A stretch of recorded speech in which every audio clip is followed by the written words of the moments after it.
tonight. And according to the Greene County Coroner's Office, an investigation is underway into a possible death caused by this storm. You're all clear right now on the Dorset Automotive Doppler radar, and we don't anticipate anything. No more watches, no more warnings. We are done. So everything is done for this area. Everything is all clear. I do want to show you, though, the storms are still going on strong down to the south of this area, down across Kentucky. We still have warnings down there. A lot of severe weather to the south. Again, that's all well south of here and moving away. America doesn't bail out the losers. America was built by bailing out winners, by rigging a nation of the winners, for the winners, by the winners. So maybe at this point you're starting to notice the game here. They're literally using the weather to destroy anybody's property where they want to build a smart city, or anybody's property that has any type of minerals underneath it. They're not messing around. This is insanity. Climate change is going to cause a massive increase in foreclosures. This is Douglas McIntyre, editor-in-chief at Climate Crisis 247, coming to you from New York City. First Street, a research firm that studies the impact of climate change, projects in a new analysis released Monday that foreclosures across the U.S. caused by flooding, wind, and other weather-related incidents could soar 380% in the next 10 years. By 2035, climate-driven events could account for up to 30% of all foreclosures by 2035, up roughly 70% from this year. Here's another example of an indirect part of climate change. People live in homes, they assume that they're safe or they wouldn't move into them. Suddenly, a climate disaster puts them in a situation where they can't pay off their home loans, and bingo, they go into foreclosure. A terrifying possibility, a 1,000-foot mega tsunami that could devastate 3 major states. It all starts in the Cascadia subduction zone, a massive fault line off the Pacific Northwest where tectonic plates are silently building pressure. This zone has triggered massive quakes before, the last one struck in the year 1700. Now, scientists believe we're due for another one, and it could be the deadliest natural disaster in U.S. history. If it hits, states like California, Washington, and Oregon would take the full force of the tsunami. FEMA estimates over 13,000 lives could be lost and tens of thousands injured. So you may be asking yourself, how could they possibly set off a volcano? How could they do that? Well, I'll retort with, why is it that these maps have been around for so very long? And the answer to how could they set off a volcano or how could they create an earthquake or some such is variable. But here's the deal. Everybody is under the impression that HAARP controls the weather. HAARP doesn't control the weather. HAARP can do lots of different things, like creating the northern lights in Florida or Arkansas or directly over the HAARP facility. But HAARP can create earthquakes. Period. That's what it does. HAARP can create earthquakes. And of course, if HAARP isn't quite enough, or if their agenda is, pending, they need to get this done right now, well, they can always just use bombs. And there's a lot of proof of that from people that actually experience quote-unquote earthquakes. Absolutely. That makes me wonder, what did it sound like when the quake was shaking everything? Was the house creaking? What? That is an excellent question. It sounds like bombs are going off. Oh. It's a roar that comes, and then it starts to shake, and as it shakes, it's just a roar. So for years and years and years and years, we've been getting mystery booms all over the country, and you never get an answer. It's just like the grown-ups are doing something. You children just mind your own business. It's swamp gas, or it's a sonic boom, or it's this, or it's that, or it's a wiffle ball bat, but they never answer the question.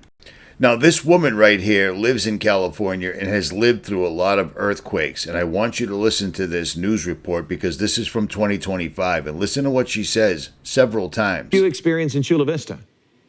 Well, I was sitting on by my desk, and what I heard was a small rumble, and it was okay. But then I felt this more of a movement, and then it was like a bump, a big bump. It's like, it felt more like an explosion.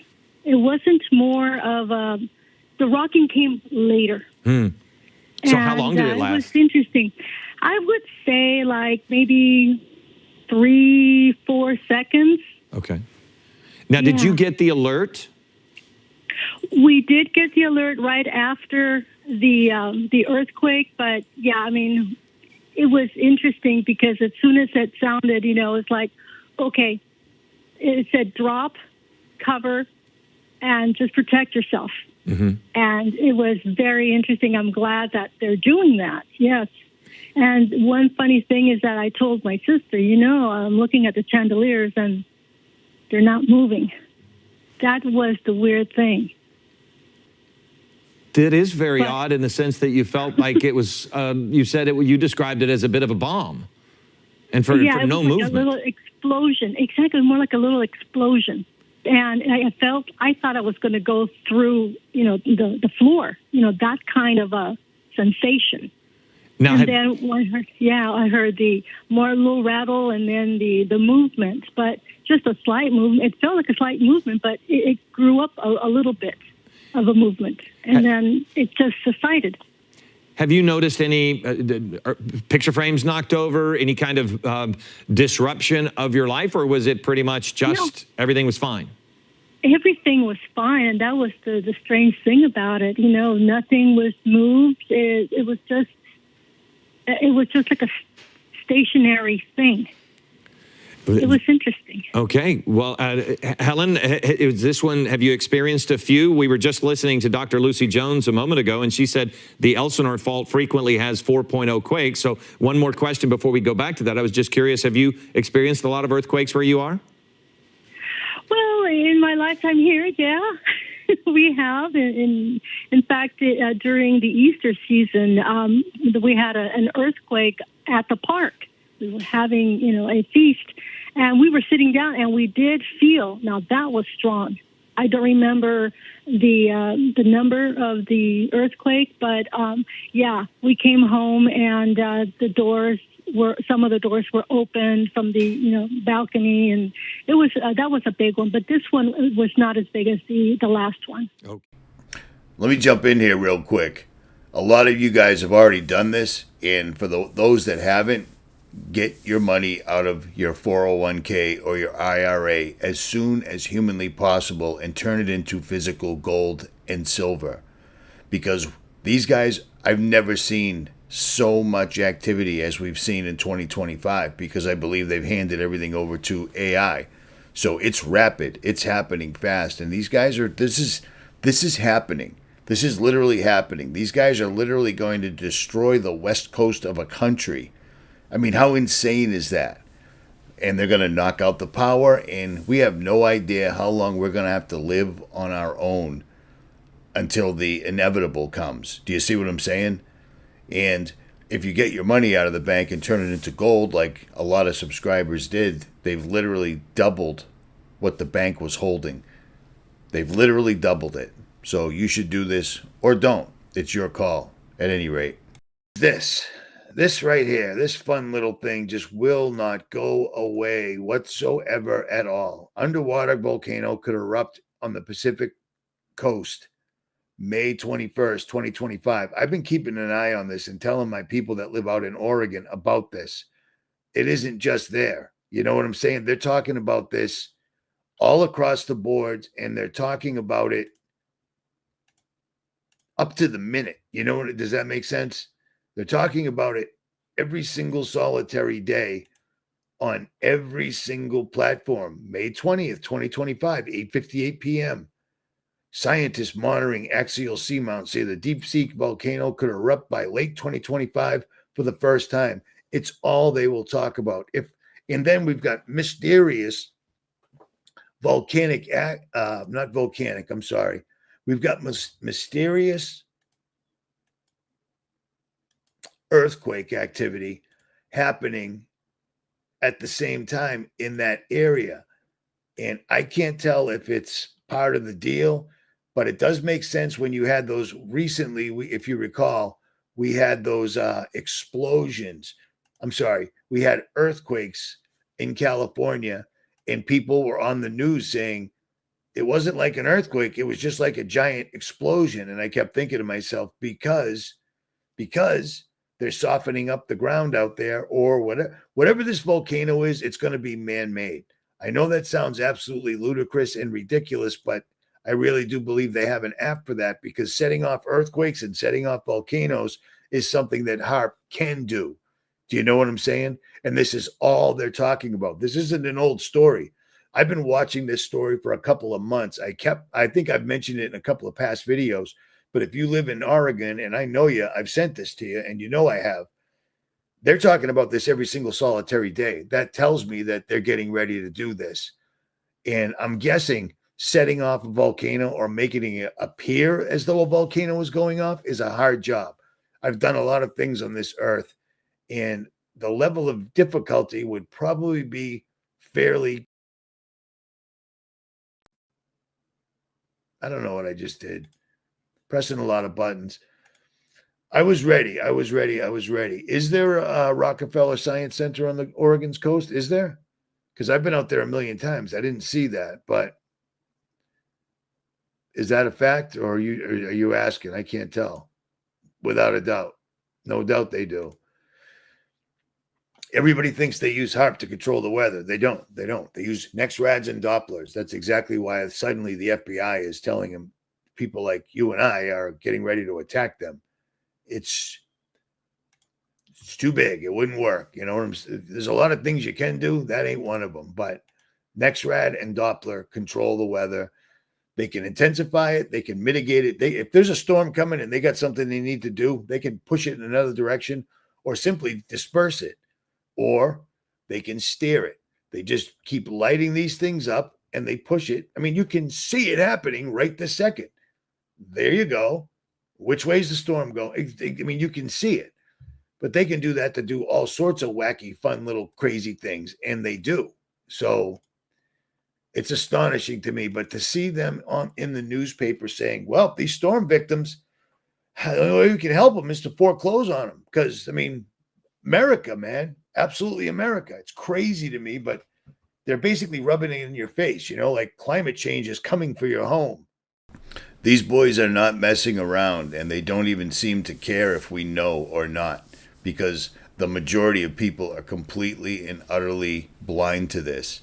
They believe it's climate change, which is just insane to me. It's utterly insane to me. We're watching them take words like photosynthesis, like Bill Gates' company Graphite. When we think about climate change, we need to remove carbon dioxide from the atmosphere. The most efficient way to remove carbon dioxide from the atmosphere is to use photosynthesis. It's a natural process that's capturing CO2. Graphite is engaged in what is called durable carbon dioxide removal, and so what that means is we're preserving the carbon captured by plants, keeping it stored for 1,000 years, and we're doing it for the magic number of less than $100 a ton. This is a ton, 40,000 tons per acre of land. Yeah, you're not going to get that any other way. Yeah. We're working hand in hand with the agriculture and timber industries. There's many byproducts associated with that. So we take those residuals, we grind the material up, we dry the material, we then press the material into carbon blocks. Okay, these are small today, we'll make them bigger and bigger over time, and then we encase those blocks in a long-lasting and permeable barrier. So this is really the key to it, because it's all about keeping the biomass dry in perpetuity. We need to think about lowering our greenhouse gas emissions now. And so the notion of affordability is really important in terms of reaching scale. We're at $100 a ton today. We have plans to go well below that, and the idea is, can we make this sufficiently affordable so we can actually achieve our climate goals? Photosynthesis is no longer the natural order of things where you exhale carbon dioxide, trees inhale carbon dioxide, produce oxygen for you to inhale and repeat and repeat. Bill Gates has completely hijacked the word, and the sad thing is people will listen to it. They don't understand what photosynthesis is. These guys are using the weather as a weapon, exactly as they said they would. Owning the weather by 2025 is now owning the weather in 2025. Handing the keys to all this technology all over the earth to AI has accelerated it exponentially. We've never seen anything like this before. Be prepared. Live every day like it's your last. Love your neighbor. Get on your knees. Pray to God. And if you don't know what to say, ask God, and He'll help you. Every single time. This will come like a thief in the night.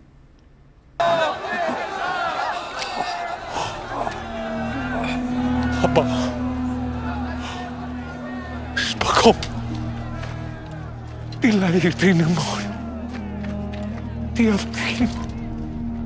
So for everybody in the Northeast, pay attention. This is May 22nd, 10:40 a.m. Eastern Standard Time, and we're about to get hit with what they're calling a nor'easter, except you can see this nor'easter seems to be coming directly up from the south. But whatever. But notice the Dopplers. Watch this. Watch this glow. Bam. Look at that. Look at that. Oh, that's just to find out what the weather is. That's why we're doing that. We need to know the weather. That's what these are. These are so you can get to work and pay your taxes on time. That's what we're worried about, because we care about you, because we're the government. That's what we're here for. We protect you. We make sure that the bank doesn't foreclose on your house after one of these storms comes and washes it away. We're the government. We make sure there's water in the fire hydrants so that when the entire city catches on fire from what appears to be directed energy, we're able to put it out. You know what I mean? We're the government. The first thing we do when we're elected into the highest office in the land is hand $500 billion over to the richest 1% on earth. Period. We're the government. Pay your taxes, shut up, and take your shots. I'm out.